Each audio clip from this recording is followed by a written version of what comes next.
Wigan, the northwest of England. 1:45 a.m. Valentine's night. And there's trouble at a town centre nightclub.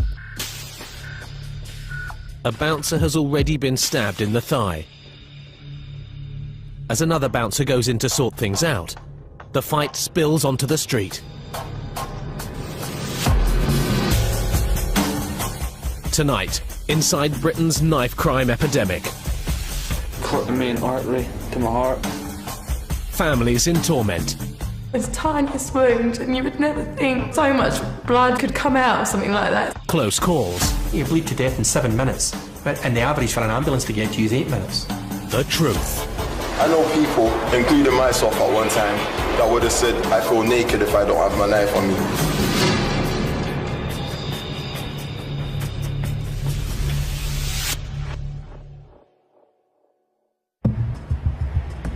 South London, November last year. The police are after a murderer, a teenager accused of stabbing another teenager to death. We're working in conjunction with the murder squad and another lead that they've got regarding the gentleman that we're going after this morning. 322 people were stabbed to death in Britain last year. Increasingly, the victims are teenagers caught in a spiral of violence. It was a very savage beating for a young man. He was struck with weapons and implements, and he was stabbed several times. Youngsters who've become hooked on gang culture and knives. He's known for weapons, gang membership, possession of a stun gun. He mixes with the people that he shouldn't be mixing with. And as I said, he's known for violence, he's known for gang-related violence. And that's not something that we tolerate. Open the door, please. Open the door, please, or we'll open it for you. Okay, right, we've got life. Good morning. In London, 28 teenagers were killed last year, leading the Metropolitan Police to make knife crime, rather than terrorism, their #1 priority. Yeah, hello, mate. Come here. You're under arrest on suspicion of being involved in the murder of You don't have to say anything, but it may harm your defence if you fail to mention when questioned something which you later rely upon in court. Anything you do say may be given in evidence. No. Don't say anything now, mate. You've been cautioned, Right, well, where's your phone? You're the only teenager in the whole world who hasn't got a phone. It's broken. Your phone's broken, it's up there, is it? That's lovely. Right, if you'd set that on. This film will bring together those involved in the growing death toll. The police, criminologists, relatives of the victims, survivors, and the accused, to try and find some answers. There has been a shift in the nature of knife homicide in particular, with a sharp increase in the number of young victims. In London, in the last year, the number of knife victims about doubled. It's 2:30 a.m. East London. These three men have just left a nightclub, heading for a car they've left nearby. A CCTV operator is tracking them because he thinks they could be vandals. This is 17-year-old Michael Lynch, a burglar on bail, who is about to become a murderer. The punch is unprovoked. Lynch joins in, but he isn't only using his fists. He has a knife in his pocket, and just out of sight of the camera, Lynch stabs one of the two men in the heart, fatally. The stabbed man is a 20-year-old student from Essex, Daniel Pollen, on a night out celebrating his best friend Andy Griffith's 20th birthday. Daniel tried to protect Andy, and then when they turned on him, he puts his hands up. That is a peaceful gesture. It's not violent. It's not like he was going to attack them. He put his hands up as if to say, "What do you want?" And they still attacked him after doing that. Now Lynch turns on Andy, stabbing him in the chest and back.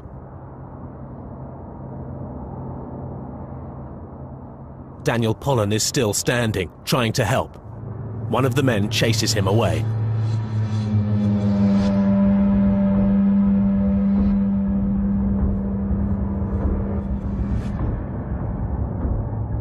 The three attackers drive off, heading home, only 40 seconds after the attack began.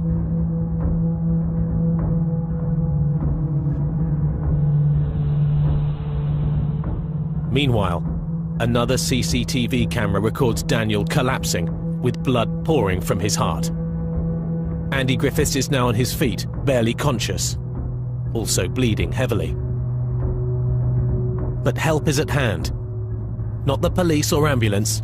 Daniel's sister, Kirsty, has arrived as arranged to pick him and Andy up from the town centre. As we sort of pulled into the brewery car park, you can sort of look across it, and I was like, oh, I can't see anyone, so I thought I'll get my phone out and call him. And sort of as we just turned around the corner, my sort of headlights picked up, and he was just sort of lying in the middle of the road, like not moving. And I sort of stopped the car, and there was just like blood everywhere. So me and my friend jumped out of the car and we called an ambulance. His eyes were open, but he wasn't responding to anything we were sort of saying to him. There was just a tiny cut in his t-shirt, and there was just the most tiniest wound, and you would never think sort of so much blood and could come out or something like that. Within minutes, police and ambulance are also on the scene, trying desperately to save Daniel's life. Daniel was stabbed once, Andy Griffiths 4 times. The first blow broke Andy's jaw, knocking him out. Neither he nor Daniel know the men who are attacking them. The first thing I remember was feeling this almighty pain in the right side of my face, and then the next thing I saw was Michael Noka pulling the phone away from me, and this sort of punching motion, sort of someone hitting me in the back. The someone was Michael Lynch. Using the knife he'd punctured Daniel's heart with, this time Andy didn't pass out and watched as the 3 escaped. I was sort of laying on my side, saw a car in the distance with the door slightly ajar, someone looking out of it at me, making sure that I was down and not able to get up. Andy still has no idea he and his best friend have been stabbed. So the car went speeding off. I managed to get myself up, thinking, where's Dan? Is he in that car? Is he somewhere around here? What just happened? And then I was thinking, my chest really hurts. So I looked down, and then I was just pouring with blood. I knew I'd been stabbed then. In shock, Andy Griffiths staggers off to find help. Initially back to the nightclub, and from there to an ambulance which took him to hospital. As he lay in the ER, Andy realised the person in the next bed was dying. So I was saying, is that my friend? Is that my friend? Getting really irate with them because I could tell they weren't telling me something. I tried to pull out all my drips. I tried to get out of the bed to go to him, but he was connected up to the ECG machine at the time, and it was just flatlining. Lots of doctors were coming in and asking if he was allergic to things and things like that, and you kind of think, oh, you know, it'll be all right, he's going to be okay, he will survive. And then they come in and they just tell you that they're really sorry, but he died, and you just can't believe it. It's the most surreal thing in the world. Daniel's killer was caught quickly. The number plate on the car led police right to him. Michael Lynch was sentenced to a minimum of 15 years. His accomplices got 5 years each. The CCTV of Daniel Polland's murder is being shown because his family want everyone to see what really happened. We came to the decision that we did want the CCTV to be released in public because it's such an unprovoked attack. I think it's important that people do see that, you know, it's not just about gang culture. It's not, you know, knives aren't used just in gang culture. Andrew and, like, my brother Daniel didn't do anything in any way to cause what happens to them. I just think people need to realise, you know, knife crime is everywhere. It happens all the time. And that's why I think it's quite important that people do see it. We just stated there was a large group of youths hanging around outside and inside the location, all wearing hoodies. Believe some of them were underage. I'll just have a look, just see what's going on down there. The police's main tactic to prevent stabbings is stop and search. Last year, this led to nearly 6,000 arrests in London alone, with over 3,500 bladed weapons taken off the streets. Stop and search is obviously a very valuable tool, because if we're not out there and we're not implementing that search power, then there's absolutely no reason why people aren't going to be willing just to arm themselves for any reason. This time, Lewisham's stop and search team are after teenagers who've been robbing gamblers at knife point outside a bookies. There's been a bit of a trend of people that have been in the bookmakers legitimately, who have won cash, have left, and then they've been followed away by groups of youths. Listen to what I'm going to say, right? We've just got information that a group of youths are being hanging outside the bookmakers, OK? Because of that, and because we believe that you may have been the youths that have been hanging around outside the bookmakers, OK? You're going to be searched, OK? Do you understand what I'm saying? A copy of the search record when it's completed, which you can have at any time. You can have it now or in 12 months' time from any police station. You got anything at all on you that you shouldn't have? Come on, I would have legged it. Cool, no worries, nothing that can hurt me or anything, no? Critics say stop and search doesn't prevent stabbings. It alienates London's young. These youngsters aren't robbers, nor are they carrying knives. They say the police have got it all wrong. The police are not doing their job properly. That's why there's too much murders. Pathetic. Police commanders say most citizens back their stop and search strategy. Young people were telling us, you're the people in authority, you should be doing something about this, and we accept that stop and search is one of the ways in which you can do something about this to make us feel safer. In the longer term, clearly, stop and search is quite an intrusive power, and it has to be used extremely sensitively. That's it. Have a good evening, yeah? Take care. Where's the receipts? You are. Please don't start. Don't start. Have a good one. Special hire. Sure will. Pathetic, mate. We make more money than you, mate. Can I MC? What we're probably finding less often than more often, weapons on youths, purely because the youths can see that we're coming. We do use unmarked vehicles, but they are aware of the unmarked vehicles that we're using quite often, more often than not. So what they'll tend to do is hide or stash weapons in, say, for argument's sake, a wheelie bin or in a front garden.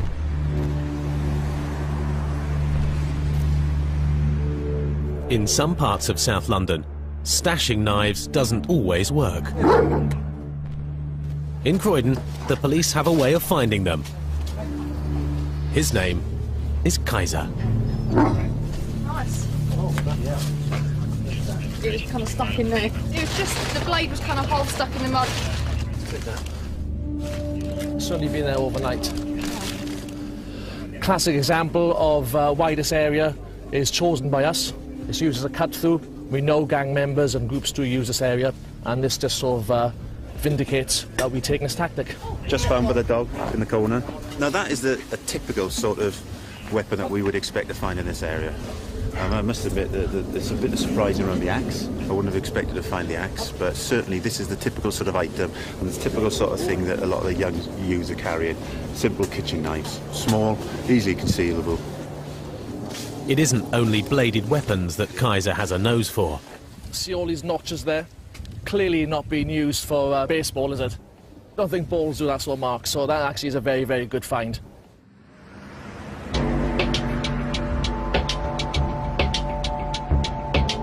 At Croydon Police Station, Sergeant Birmingham and PC Reeve keep the knives they find under lock and key.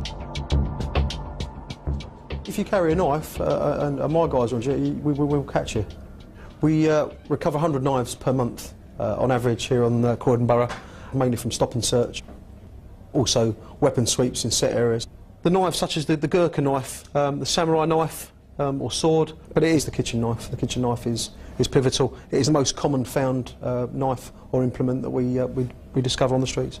They are readily accessible, they're easy to purchase and they're easy in the home to pick up before you go out the front door.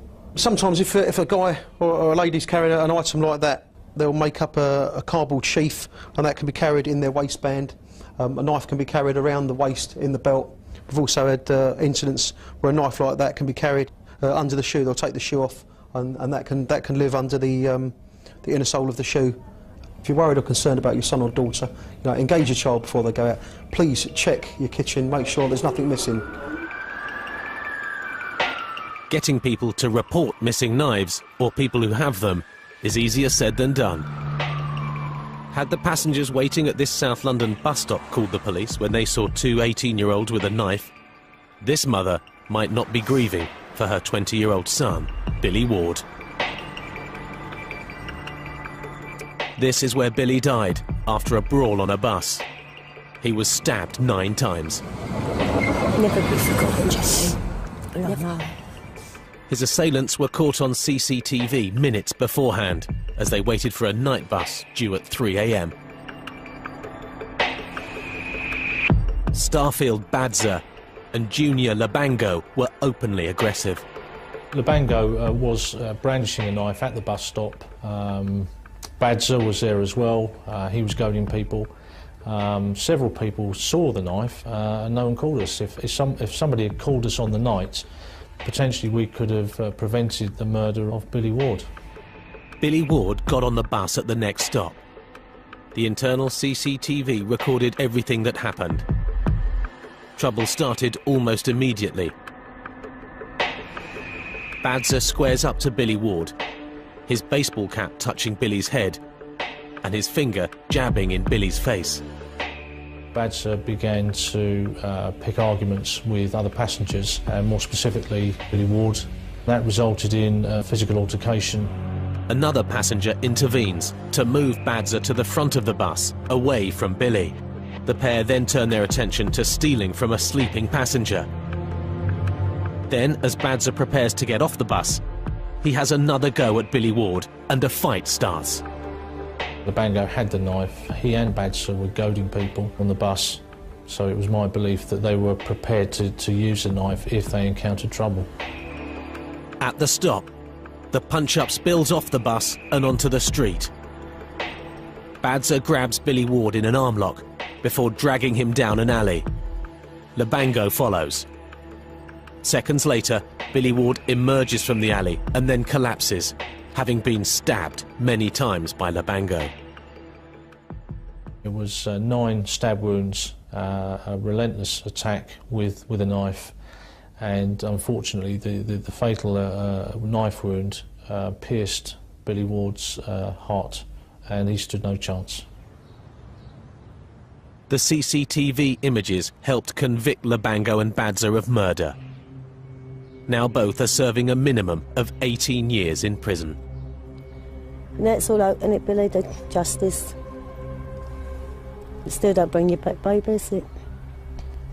I tell him all bits and pieces still, how I feel. I said he knows it, look, he's looking at me. Love him. He's more likely up there saying, Mum, shut up. But Billy's mother, Jenny, spends her days wondering what might have been. Billy should be here with us all, partying still. He used to like his parties.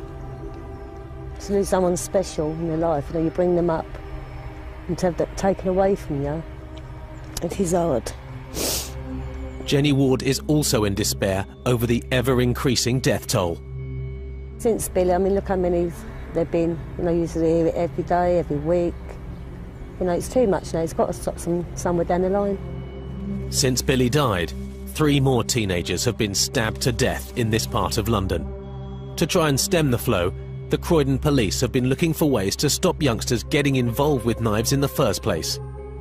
Their youth engagement team is run by Sergeant Birmingham, who believes gang culture lies at the root of the problem. His wall has a Gangland Rogues Gallery.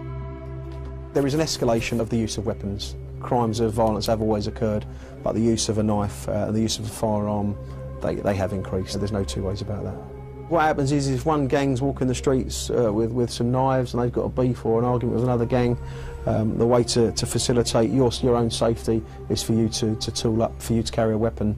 And the escalation is as these guys get older and their criminal tentacles sort of spread, they have to protect their own image and they have to protect their own business, and that's when they'll start to use a firearm. That's happening. That dynamic for the last 2 years has been on the increase. Sergeant Birmingham's team have found the internet gives them the best lowdown on what their local gangs are up to. Some, like the T-Block or GMG, Get Money Gangsters, even have their own websites. The GMG to T-Block are another gang from the Lambeth area, a younger group as well. No one's known as Dave or Terry. Everyone's known by their street names. T-Spar, Stabber, Nichols, Inch, Flips. I mean, most of the names we would know the guys on the streets. Little Biker. It's sort of sexy having a gun with lots of dollars and pound notes, and it's all for show. You know, the whole issue is a facade. The whole gang thing is about getting rich, hurting people. What we've got to do, you know, involving the parents, is we've got to, you know, stress them that there's no future in carrying the weapons. You know, the only way to get on in life is get yourself an education, get your head down, and be a good person. Being a good person is something Croydon's youth engagement team takes seriously, and this involves taking unusual steps. Knocking on the doors of teenagers who might be vulnerable to the influence of gangs like the GMG, who operate apprentice schemes for new members. What you have is a gang member who will adopt, if you like, an apprentice who becomes younger. Then they in turn adopt someone who becomes little. Generally what we find is that they will be gaining protection from somebody further up the chain, not necessarily in this GMG gang. It could be a more unpleasant set of people. Little is his street name. This is the home of a young lad who the team fear might have become an apprentice. PC Reeve isn't making an arrest. He's come here to deliver a warning. No crime has been committed. This is another new initiative, letting the boy's mother know that PC Reeve has been keeping an eye on her son. We stopped him quite frequently with a number of guys that we know to be in gangs. Okay, the stuff that he's written on his wall suggests that he's in a gang. There are little signs like that we can pick up on, but we can tell you what those signs are as well, so you can look out for them. And obviously, if there's issues where you can come to us and say, look, I think in a bit of trouble, we can help to get him out of it. If we have to arrest people because they've got what we believe to be stolen property, then we're going to do that. But I'd rather come round here, have a cup of coffee with you and say, look, this gang stuff isn't for you, mate. Let's find you an activity each evening that can keep you off the street and do stuff like that. Does that sound a little bit better than being woken up at 6 o'clock in the morning by a lot of policemen coming through your door? Yeah, it's got to be better, isn't it? While London's police try to make joining a gang unattractive, the reasons why teenagers embrace gang membership are being studied by one of Britain's leading criminologists. In the most deprived urban areas in London, I think young people see that their prospects of gaining sufficient money through gainful employment to buy a home, to purchase a car, to settle down and, you know, form a relationship and have children, they see themselves as being prevented from achieving those indicators, those signs of material success. And therefore, their lives, their horizons, for many people, are relatively limited. They're limited to, am I going to get through today without being attacked? Am I going to get from home to school, or from home to the youth club, or from home to hang out on the streets without being attacked by other young people? Am I going to survive today without somebody disrespecting me? Professor Bowling's research shows that some young people see a gang as the only way to be part of a family. When somebody says, you know, join our clique, join our crew, we'll protect you, we'll be your homies, we'll be the people who you can hang with, we'll be like your family, your fam, the people that will look after you and protect you, and will give you a sense of self-esteem and protection. In that context, I think that however reluctant they may be at first, many young people will choose the protection and the safety of a gang, and will choose the protection and the safety that they feel of carrying a weapon. Teenagers who carry weapons are usually reluctant to talk about the reasons why. An exception is Alika, age 17 and a former South London gang member. I know people, including myself at one time, that would have said, I feel naked if I don't have my knife on me. Take my knife off me, and I don't feel right. I don't feel right. I feel like it's part of me, and that's not a joke. Guys who strap it to their legs at a young age, they get a rubber band. The first thing they're tying up is not a pick-up, it's not a stack of money, or they're not tying up a rubber band bolt. The first thing they're learning how to tie up is, how can I tie this rubber band around my leg and around my knife, keep it in place, and they love that. Alika no longer runs with a gang, or batch as he calls them. Nowadays, he tries to steer fellow teenagers away from knife crime. But he remembers only too well the time he was the batch apprentice, given a knife by a respected gang member. I felt the power when I held the knife. When I saw it, when I looked at it and I knew who had held it, and obviously by now I was rolling on some sort of batch. And I know that the person who had it before me is someone that already holds respect in the batch. It made me feel like basically he's giving me his respect, he's giving me that responsibility. And he's like, yeah, I could trust you here. Being trusted with the knife was one thing. Taking it along to fights he got into, quite another. If I had been carrying a knife on a situation where I actually was to get into a fight and I got blood rage, I would have definitely done it. Because when adrenaline goes in, you don't know what you're doing. You don't remember. And that's a lot of the things that happens with the young youth nowadays. And that's the thing that people don't realize. You carry it on you, you're most likely going to use it if case that situation comes along. Where back in the day you would have punched someone, you won't punch someone this time. Because your mind is much more smarter than that. Your mind will be like, hold on, you got it on you, quickly, flick it out. By the time you realize, you're already getting some sort of sentence thrown at your face. The sentence for adults who take a knife onto the street is up to 4 years in jail. The crackdown on knife crime is also pulling in shopkeepers who illegally sell knives to teenagers under the age of 18. They're not being targeted by the police, but by trading standards officers who use unconventional methods. A 13-year-old boy is going undercover to try and buy knives as a test purchaser. Primarily this morning we concentrated on the sale of knives. If it were a natural scenario where you were going in to buy something, how would you go about it? Would you just pick up a knife, or might you pick up other items? The 13-year-old's mission is to find out who sells knives to underage children and who doesn't. If anyone asks you how old you are, you say you're 13, right? It's a bit of a detective job. You don't want to be twigged that you're involved in an operation. The whole operation is being secretly filmed for evidential purposes. And in the first shop he visits, he's able to buy 2 kitchen knives. He wasn't asked any questions, nothing at all was asked of him, and he simply purchased the items. In the second shop, the undercover teenager is able to buy a knife with a 4-inch blade. Can you confirm you just sold that? Yeah. In shop number 3, the boy goes for the biggest blade he can find. It's particularly worrying as the age of our test purchaser is only 13 years old, and he's able to quite readily buy this item, a grip jab saw, which looks lethal. With the evidence in the bag, the trading standards team can move in. I presume you're obviously aware then it's an offence to sell knives to children under 18 years of age. Shopkeepers who illegally sell knives to children can be fined up to £5,000. We've run over 1,300 trading standards operations, and about 3 in 10 of those operations have led to us being able to buy a knife, or a young person on our behalf buy a knife. So we think that's quite worrying. What we've done about that is ministers and myself have had in the British Retail Consortium and the industry to some very productive talks, and there will be a pledge coming out to clamp down on it by the stores, so we should expect to see an improvement.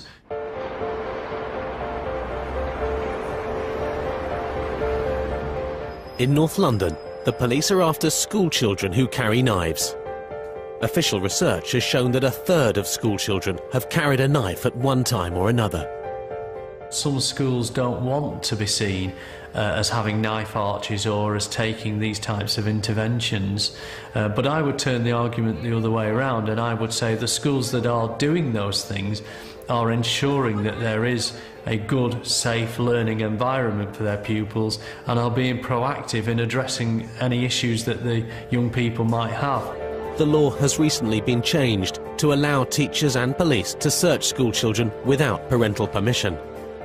Within a mile of this school, 3 youngsters have been stabbed to death. not that long ago, I used to have a friend who always used to play together and everything, and every time he's been bullied by all the students, and one day he decided to carry a knife, and it was used against him at the action of him trying to use it against the other person, and he got stabbed, and I didn't see him until now. I can't see him. He was in hospital for a long time, bleeding, and eventually he died because of a blood clot in his stomach, and I never saw him. A significant minority of young people do carry knives, as a matter of course, and they would be things like pen knives, for example, short-bladed knives, but also a small minority are carrying kitchen knives. And I think that is a phenomenon which is probably new and is quite troubling. Like in our school, the stabbing happened in our school, and you can notice them in the past that it's like more people are getting stabbed because the law is not going high enough. That's why people do it, because they know that it's about like 5 years basis, so they know that they can just get away with it. The school children also know that postcodes and gangs play a part, a big one. Most people just carry knives because they want to have a gang fight, or just because, you come from N17, you come from East London, you come from this. People want to just fight because of other territory. But it's nothing about that, because we're all just normal people. It's just the name that we're given around our area, like, we're N17. Does that make a reason why we should fight another area? It doesn't make a reason. We're all the same. It's just silly. It's not only the kids and the school which get searched. The police sweep takes in nearby housing estates. On one of them, a knife blade has been found. It appears to be a kitchen knife, which is notoriously what the youngsters do tend to use. It's what they can get from their kitchens. Increasingly, towns and cities throughout the UK are using CCTV to try and spot knives and catch those responsible for the stabbings. Here in Wigan, in Lancashire, a council CCTV operator was able to not only warn the police about the man running amok with 2 knives, but also to let them know where he craftily hid them in an attempt to avoid arrest. Under the police car. The same CCTV system helped identify and convict 3 men who attacked and stabbed an innocent 21-year-old outside Wigan's town centre nightclub. The operator's feedback got medical help to the scene faster, and the victim was saved from bleeding to death from a severed artery. But Lancashire or London aren't the worst places in Britain for knife crime. Scotland is. If you are male, aged between 10 and 29, you are 5 times more likely to be stabbed to death north of the border than anywhere else. We have a chronic problem with violence in Scotland. In Scotland, our homicide rate is, for the most at-risk group, is between 10 and 29-year-old males is 5.3 per 100,000 of a population. The equivalent rate in England is 1 per 100,000 of a population. Aberdeen, North East Scotland. This children's playground is the scene of Scotland's latest stabbing. 2 days ago, John Adams' brother Ryan was attacked with a knife. The incident happened just down there, beside where the 2 cars are parked. Happened in the afternoon, so everybody would have seen most of it, what had happened. John's brother, Ryan, is being treated here in the Aberdeen Royal Infirmary. Doctors saved his life, and already he's up and about, to the great relief of his mother, Fiona. They said there was some bleeding somewhere in his body, and he was getting an ultrasound scan beside his heart, and his stomach was all hard, and he was white. And the next minute he went away and he came back, and he says that there's bleeding around his heart, so he used to go to get an operation. So we never got to see him until he came out of the operating theatre. Ryan is 17. These wounds were inflicted just 48 hours ago. He was stabbed 4 times. My heart's like right here. I'd Steve clipped that the main artery to my heart, Then I just had a little stab wound there, and you got the into my stomach was there. Then nervous, there's 3 tubes, so you got it in my body. Then they slice that bit open to get to my heart for a heart right here. Then for my stomach they just there for eating. It was for eating and eating on my back. The blade was like 3 inches or something. A little kitchen knife. And it does that. I had for the rest of my life. Ryan owes his life not only to his surgeons, but also to a boy at the playground where he was attacked, who wrapped him tightly in a jacket to stop the bleeding. I lifted up my top, but then I just seen a heading right beside my heart, and the blood just went, like ceased, spat out, a bit of fat or something. And then I jumped over the park fence, then I just fell to the ground. This boy saved my life when he put a jacket around me and hugged me pure tight. I still can't believe it.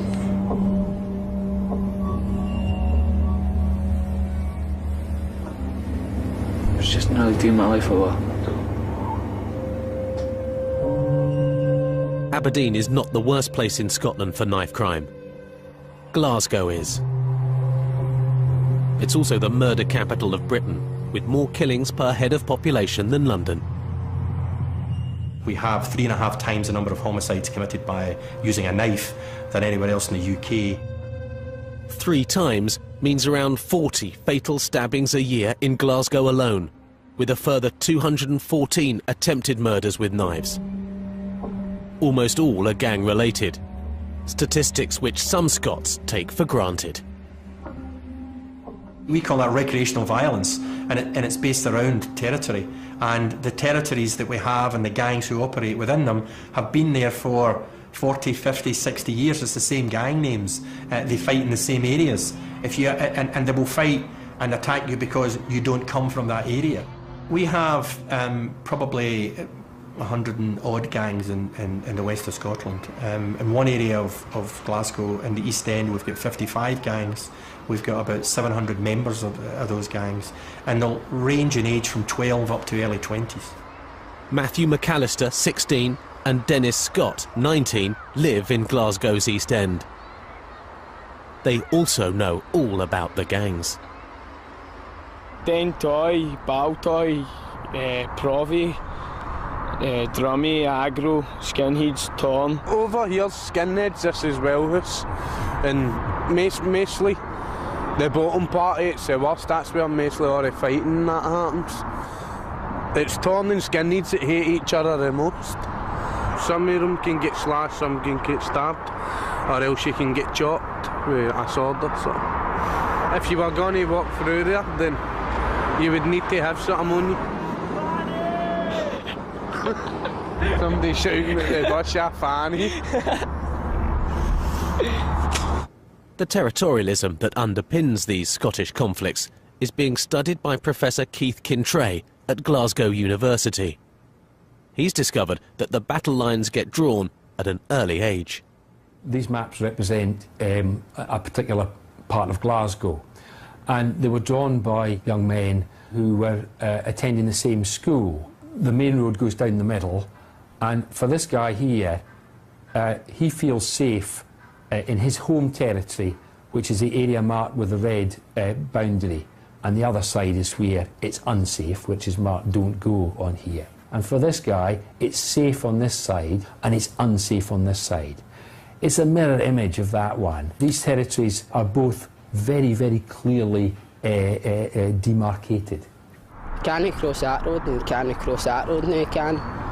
So can't even go to the garage along you. You go down to get a packet of fags or something. You've got a barrel running there chasing you, so you have. The threat from the Bar L gang is bad enough when you live across the street. It becomes positively lethal when your parents split up and move house, putting you into enemy territory. My dad moved to Bar L, so he did, and my ma kicked us out and I had to go stay with him. And They knew that I was very risky. They smashed my dad's motor up, put his house windows in, so then my dad kicked us out. He wanted nothing to do because it was causing him hassle. So my mum took us back in. Can't go nowhere. I got done with what's it called? A Stanley. I got caught earlier, so I did a police spotter. Just grabbed us, I had a Stanley in my pocket. I got done with that. See, the day that happened to me, that was it, man, bang. Never out again, I sit in the house now. If we're in here, we're alright, nobody'll say nothing. But besides, if any, like, these people see anything happening, they'll run there and help you, so they will. It's just it, man. If you've got other schemes, you'll probably take a knife or something with you to keep yourself safe, know what I mean?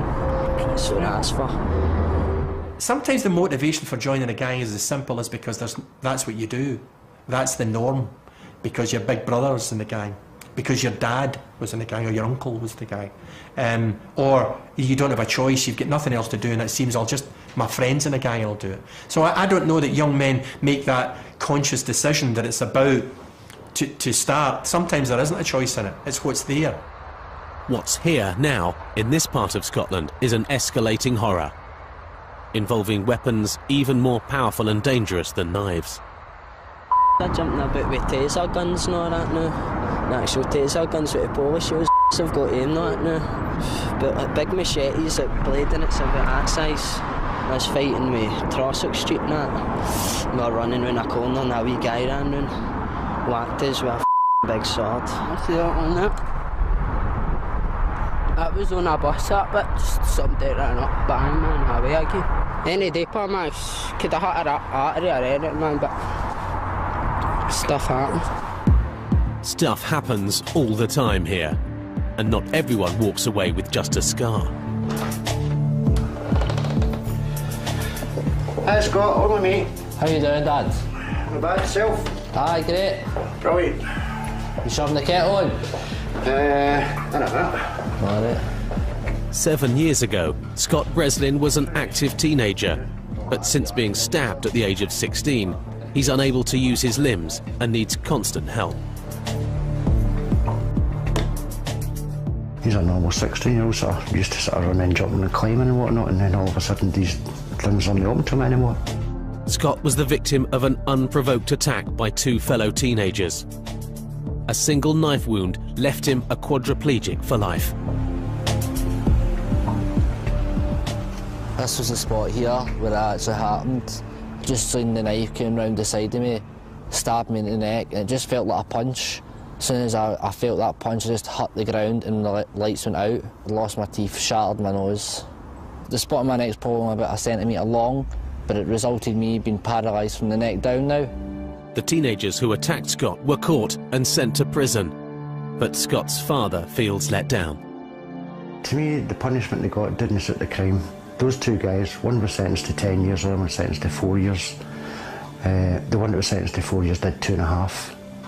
He was out pretty much no long after Scott got out of hospital. Because the way the judicial system works, they only start to half their sentence, which is the biggest betrayal of all. They're both out now, but I'm confined to a lifetime in a wheelchair.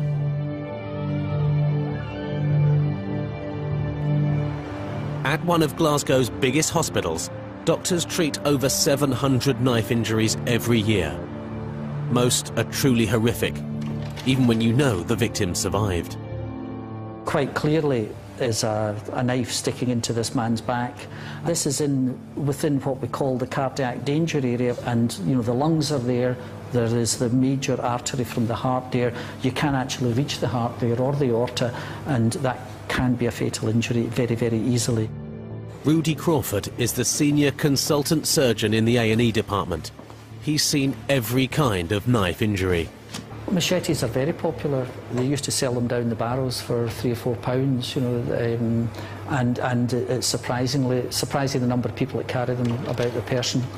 Here's our other machete injuries, which has gone right through the muscles on the back, right down to the rib cage. The catalogue of injuries is testament to the skills of the surgeons and a damnation on those who inflict them. Over the years, I've almost been driven to despair at the frequency and the prevalence of the violence that exists, you know, and particularly at nights and weekends, and a lot of it involves alcohol, and sometimes you despair for humankind because a lot of it is just sheer barbarity. Many of Glasgow's stab victims do not even tell the police what happened to them. In our experience, at least a half of them are never reported to the police, and in some cases, you know, up to 70% may not be reported. Dr. Crawford has been treating stab victims for 30 years. He believes that all too often, the people who do the stabbing don't fully realise what they are doing. Over the years, I've come to the conclusion that most people that carry knives and use knives don't see beyond the next 6 inches or beyond the next 10 minutes. They don't seem to understand the consequences of these things. It's often a matter of millimetres that make the difference between a trivial injury and a fatal injury. And of course there's this common misconception that if you use a small knife or a small blade that you cannot inflict a serious injury on someone, and that's just not true. I mean, I could kill you without any problem with a half-inch blade, there are major blood vessels very close to the surface of the body, major organs that are very easy to reach even with short-bladed weapons. And of course, if these people don't spend years studying anatomy like I have, they don't know how to avoid these things. Avoiding knives in Glasgow isn't easy. These young men are here to pay tribute to a teenage friend, nicknamed Biscuit, who was stabbed to death, possibly by accident. Biscuit, rest in peace. I don't think it was meant, but it was just, it was like arguing with somebody and somebody just knifed him, and it was right in the heart, and he died. So that's just the mention there. Biscuit, rest in peace. What age was he again? 18. But it was somebody we knew that done it. So the way it affected us was kind of gutted and all that and whatever, all that, but that's about it, I can tell you. But the honesty doesn't extend to calling the police or telling them who did it. You don't grass, you can't grass. It's one thing nobody can do. Is there someone that's... You don't do it? If you're a grass, then that's it, man. You're an outcast, that's it. And done.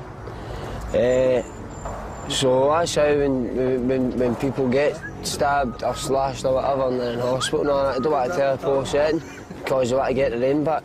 Injuries on? 15 outside, man, about 25 inside. Oh man, me and my pals went into a shop to steal a bottle of vodka, that man.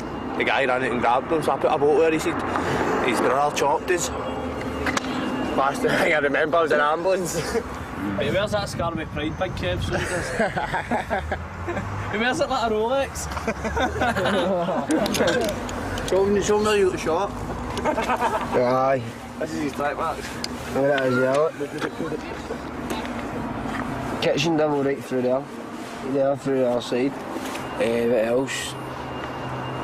Don't know what else to say. He's been stabbed, he's been slashed, he's been shot, he's been shot, he's been shagged. And I've been jailed. The laughter conceals a terrible legacy. A generation or more of Scottish men who have lived to tell the tale of their own stabbings. Take a walk down most streets in the west of Scotland and you'll pass some young man or some older man who has a severe facial scar, and that will inhibit them for the rest of their lives. I don't know what you're standing there, open razor. That happened to me, they could give me on my lip. There, right up. I mean, so I don't know what done it. I know the fact it done it. Would you employ someone with a scar like that? Kind of a serious effect in relationships? How would you have a good relationship with that? It's a see it with you know, a woman, for instance, those personal relationships, or even friendly relationships with other men and peers. How would you relate to them? And the thing is, when you look at that man, that's what you think. But the truth is, if he has a scar on his face, he's a victim. I was held in, my eyes were shut. I was steaming. And they want to make it on my face instead of my body, because I don't look at my body every day. So that's more or less Plain simple, innit? Just a show, innit? Just a show. Get a wee fella there, right? He's probably going to grow up to be running about with a gang and drinking and running about the streets and beating people up. It's just the way it is. It's a knife culture. Britain's knife culture finally reached critical mass last September, when 2,000 people took to the streets of London to demand tougher action against knife crime and an end to the killings. Actress Brooke Kinsella, whose 16-year-old brother Ben was stabbed to death in July, was one of hundreds of bereaved relatives on the march. As was Damilola Taylor's father, Richard. And in Hyde Park, Brooke Kinsella's fellow actress Linda Robson added her voice to the campaign. We are all here today to remember the families and loved ones who have been victims of this horrendous knife and gun culture. It wasn't only Londoners who took to the streets to hear one of Britain's leading anti-knife crime campaigners call for peace. Peace is your business, my business, everybody's business, and we must fight for the sake of our children. That's my word to us as one. Not just in London. I know we've got mothers from Birmingham, we've got people from Manchester, we've got people from Liverpool, we've got people from Canterbury, we've got people from all over Great Britain. This is us united as one. There's something about the British public who may never have been able to stand with all those families that have lost loved ones, but being able to say, I'm coming out of my hub, I'm coming out of my little corner, I'm coming out of the comfort of my home, and I'm standing here with these hurting families to say, I stand with you in your grief, I stand with you in your pain, and I'm here to shout out loud and clear, we don't want this. Joining the United Front was Caroline King-Onzilla, the mother of Oliver, a South London teenager stabbed to death less than 24 hours before the march. This woman, how many of you remember Oliver?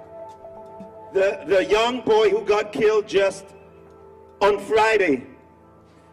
That is the mother of the latest youth victim of this wickedness in our city.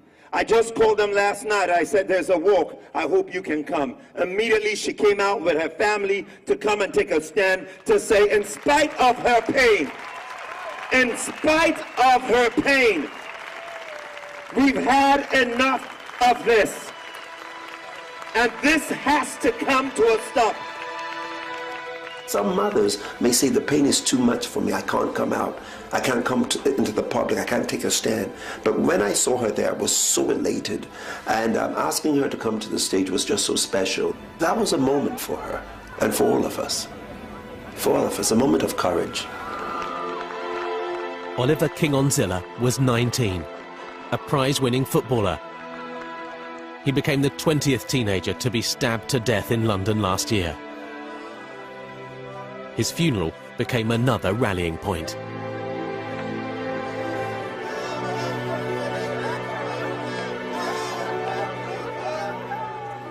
We have gathered here today on this very sad occasion to mourn, to comfort the family of Oliver King-Onzilla. We pray for the strength to go through this service. We all know the tragic circumstances surrounding Oliver's death. It was a Friday, I just came from church. Oliver came in, he went upstairs. He got changed, he was coming down, and then my brother and myself were asking, where are you going? Then he said, I'm going to a little party with my friend. And my brother said, don't be long. He said, no, I won't be long. So then he went. I spoke to him on Friday, and he died on Saturday. Oliver King-Onzilla was stabbed many times, not only in his body, but also in his face. His mother had not seen him before the funeral and wasn't sure she wanted to. For the beginning, we didn't want to open the coffin.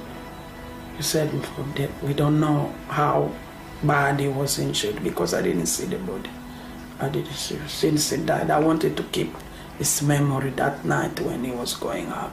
very happy, very handsome. But Caroline knew the funeral would be attended by many young people, and she saw an opportunity to send a message, one intended to shock. In another way, I wanted them to see. I was thinking that if they open and they see all those injuries he had on his face, to see what, you know, what your action can bring as consequences in the life of people. By making her son visible in an open casket, with his facial injuries there for all to see, Caroline King-Onsilla hoped he would serve as an important deterrent to anyone thinking about carrying a knife. Having that coffin opened up, in spite of the fact that he'd been stabbed in the face, and, you know, again, that, seeing his face, and, you know, it was very challenging for so many people. But I think that some young people, 1, 2, 3, or 50 or 100, I don't know, would look at Oliver and say, this is not what I want to do to another human being. This is not how I want to end up. And, you know, whatever they need to do, her message was to just try to deter people from killing. Her son was a great kid and didn't need to be killed. And that's the message she wanted to get across. You don't need to destroy and steal lives. If you walk on the street carrying a knife, can you look at me eye to eye? You will never have peace. Where are we going? Something has to be done.